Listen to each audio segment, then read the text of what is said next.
Hi, brothers and sisters. Merry Christmas. I know it's only the 17th, but we're 8 days away, right? Merry Christmas to you. Uh, by the way, I found something amazing on the internet, and I had this idea that I wanted to find something about the wise men. I wanted to know more about them, and I did find something really cool. This article, it was written in 2002. It's on a Meridian Magazine, Latter-day Saints Shaping Their World, latterdaysaintmag.com. Okay, and I'll leave the link. And the writer is John A. Tvedtnes, Tvedtnes. I don't know how to pronounce that, but you'll see it when you go to the link that I'll leave. So I this is amazing because it takes the three kings and makes them real. Because we wonder if who they were there more, and we think there were three. So we're gonna read about that. So I'm gonna be reading and commenting. The reason I always say reading and commenting, brothers and sisters, is because I don't want to act like or sound like uh, I'm reading something of my own make. Do you understand?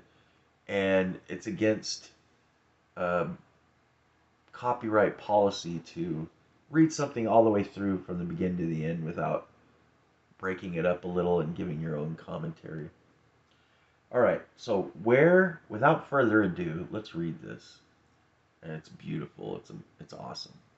It quenches every thirst that I have for uh, further light knowledge on the subject. Who were the wise men? Among the more intriguing figures in the scriptures are the wise men who visited the infant Jesus. The story of their journey to Bethlehem is found in the Gospel of Matthew, where we learn that they came from the east. Matthew chapter 2, verses 1 through 2. When Jesus was apparently 2 years old, by that time, Mary and Joseph were no longer in the place where the shepherds had found them. No, they were in a house. And you can read about that in Luke chapter 2, verse 7, and Matthew chapter 2, verse 11. A common assumption is that the wise men followed the star from the east to Bethlehem. However, Matthew does not say they followed a star at that point in their journey, only that they had seen his star in the east and came from the east to Jerusalem. Matthew chapter 2, verses 1 through 2. Seeking him who was born king of the Jews, the wise men inquired at King Herod's palace, where one might expect a prince to be born. Matthew chapter 2, verse 3. Herod, after consulting with his wise men, he had his own wise men, sent the three wise men to Bethlehem, a few miles south of Jerusalem. Matthew chapter 2, verses 4 through 8. It was at this point that the star which they saw in the east went before them, till it came and stood over there where the young child was. So it was at this moment that they followed the star, and it was hovering over where the Christ child was. Now, Matthew chapter 2, verse 9. The star that had appeared 2 years earlier had also been seen in the New World in the American continent. Book of Mormon, okay? Suggesting that it could not have led the wise men to Christ. Helaman chapter 14, verse 5, and 3 Nephi chapter 1, verse 21. What then did the wise men follow from Jerusalem to Bethlehem? We know. We cannot know for certain, but it is interesting that an early Christian document indicates that it was an angel in the guise of a star. Perhaps because so little is told to us in the scriptures about the wise men, numerous traditions have arisen about them, and some of these traditions are quite speculative. That later Christians would go to treat that later Christians would go to treat to great lengths to try to understand these mysterious men indicates how significant their visit was regarded. Some early traditions indicate that there were 12 wise men. That's interesting. So, even if there were 3 or there were 12, I find that interesting because they're both numbers, divine numbers, right? We have threes in our presidencies, in our leaderships, uh, in our committees, and the first presidency with the prophet. And then 12 is also a holy number. Uh, could they have all been prophets from the 12 tribes of Israel? Who knows? But it's interesting whether there were 3 or 12. 12, the 12 apostles, also a number of divine origin.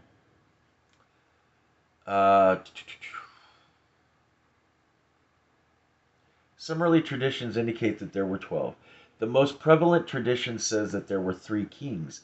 Their number derived from the 3 gifts they brought: gold, frankincense, and myrrh.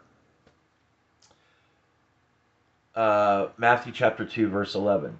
Psalm 72, 10 through 15 is cited as evidence that the 3 kings bearing presents, gifts, and gold were from Tarshish, Sheba, and Seba, identified by medieval Christians with, check this out, Spain, Ethiopia, and Arabia.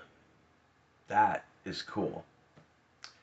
Making the wise men a European, an African, and a Semite. Other Old Testament passages sometimes used to support the kingship of the wise men are Isaiah chapter 49, verse 7, and Isaiah 63 through 7, which Christians have usually read as prophecies of the Messiah. The Greek word behind the words wise men in Matthew chapter 2, verse 1 is magi, sometimes rendered magi in English. The word is Persian in origin and refers to priests in the Zoroastrian religion of ancient Persia. And who were the Zoroastrians people? Or the religion? We're going to find out, and it's pretty interesting.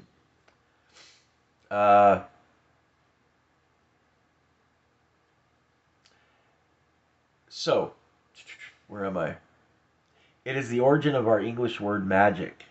Zoroaster was accepted in ancient Persia as among the modern Parsis, meaning Persians, of India as a prophet, and is usually thought to have lived around 600 BC. One early Christian tradition associates the coming of the Magi with a prophecy attributed to Zoroaster. So, if that were true, then that kind of takes away the idea that they held the priesthood and they were, but they were still holy men. They were inspired, and for some reason the Lord wanted them. He inspired them to come. They received their own personal revelations. And it came to pass when the Lord Jesus was born at Bethlehem, a city of Judea, in the time of Herod the king, the wise men came from the east to Jerusalem, according to the prophecy of Zoroaster.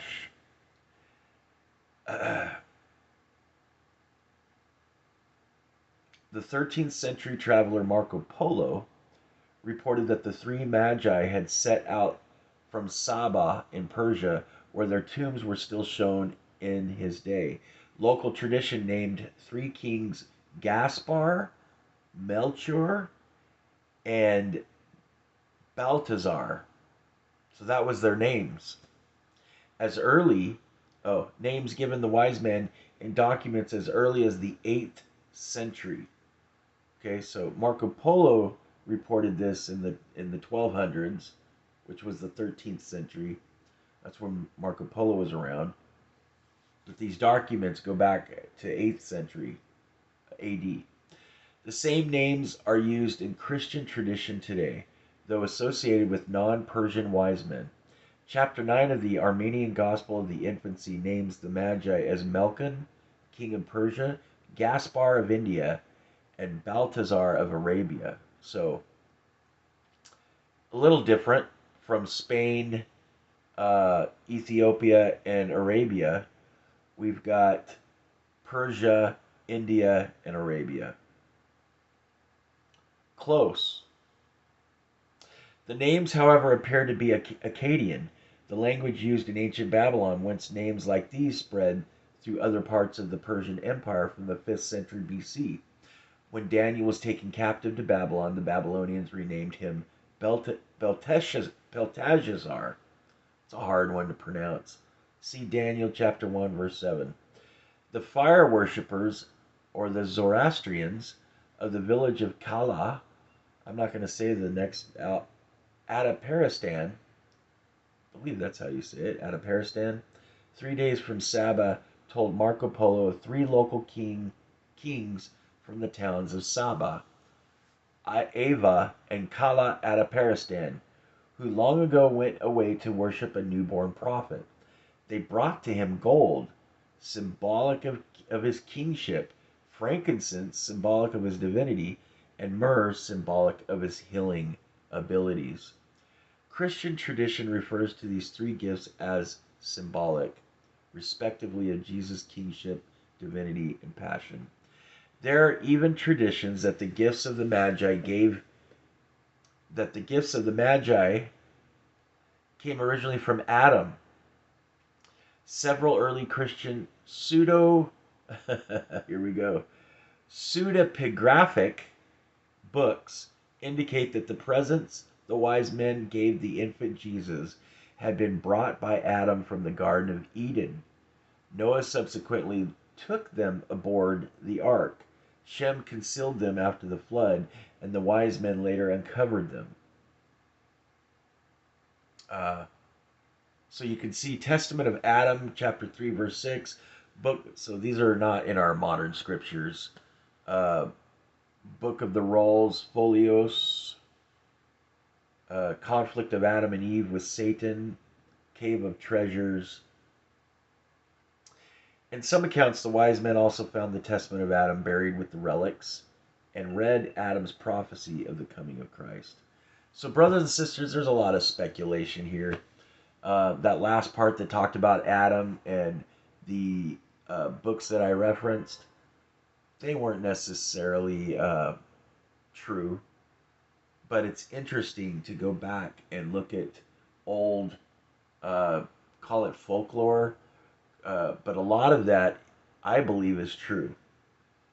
And the further, or it's very close to being what the truth is. And I just thought you would find that interesting.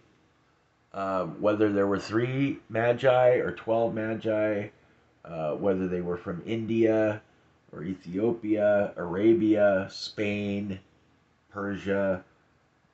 They were from the east. They were possibly from different parts of Asia Minor, maybe, and further up north.